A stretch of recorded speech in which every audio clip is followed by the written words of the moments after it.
An ancient machine that predicted the stars. Could this be the world's first computer? In 1901, divers off the coast of Greece found a 2,000-year-old shipwreck containing a mysterious object. It was rusted, broken, and filled with intricate gears. This ancient device is now known as the Antikythera mechanism.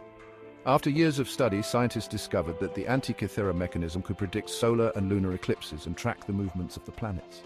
It's a complex mechanical computer built over 1,000 years before anything like it was made again. But how did ancient Greeks have the knowledge to create something so advanced?